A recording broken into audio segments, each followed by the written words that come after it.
Жоқ, жалпы мен мен кеше негізінен Бекасыл Бибоатұлы әулиенің конференциясына келген ғой. Соны жігіттер айтты, келіп кетсеңізші деп. Келіп кетсеңізші деп. Осында енді сондан мен өзім ойлап отырмын, адам билікке ұмтылмау керек.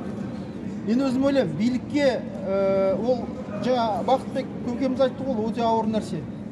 Оған негізі Абайдың өзі айтқан ғой, елге бағым жоқ, бас тартқан. Бірақ енді халық қалап отыр. Неге? Өйткені бұл жұмысты біреу істеу керек. Сонда мен жалғыз адамның дейді, үні шықпайды, жайықтың шаңы шықпайды дейді. Сондықтан мен оны жалғыз өзім істей алмаймын, сіздермен бірге істеймін. Сондықтан мен өзім ойлап отырмын, мен сіздерден сұраған жоқпын, сіздер өздерін сайладыңыздар. Енді бірлесіп жұмыс істейік. Бір ауызды болайық. Біздің сондықтан маған үміт артқандарыңызға рахмет. Енді Алла қаласа бірлесіп жұмыс істейміз. Алла тағала біздің осы халықтың жолындағы мың өліп мың тірілген, есесі талай кеткен қазақтың ұпайын түгелдеуге ең бастысы есін жинауға біз көмектесуіміз керек. Есін жинаған халықтың етегі жабылады. Өкінішке қарай қазір қазақтың етегі ашық тұр. Неге? Өйткені есін жиналмай жатыр. 150 жылдық, отаршылдықтан кейін есімізді жоғалтып алдық.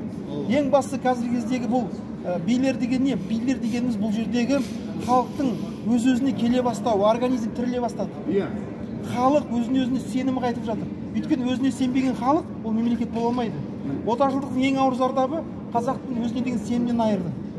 Біз өзіне сенбеген халықтан творчестводан шықпайды, экономиканы жасай алмайды, әдебиетте жасай алмайды, және де өзін қорғай алмайды. Сондықтан мен өзім ойлаймын, мынау Ататүрік айтты ғой кезінде, түріктің рухын көтеріп, түрік баласы, сен түрік екендігіне мақтан, өйткені түрік болу мәртебе, түрік тіліндей әлемде тіл жоқ деді. Сөйтіп антылап тұрғанда Ататүрік Түркияны аман сақтады. Сол сияқты қазір қазаққа рухын көтеретін нәрсе керек. Қазақ өз істейді, еңбегінде, малында бағады, экономикасында жасайды.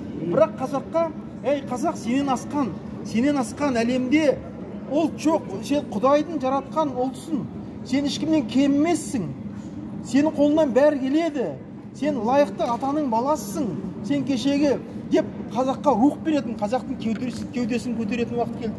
Бұл жердегі біз ешкімнің жұмысын істеп бермейміз. Ең бастысы қазақтың санасын ашып, өзіне деген сенімін қайтарсақ, қазақ өзіне өзі ие болады, өзінің отбасына ие болады, өзінің еліне ие болады.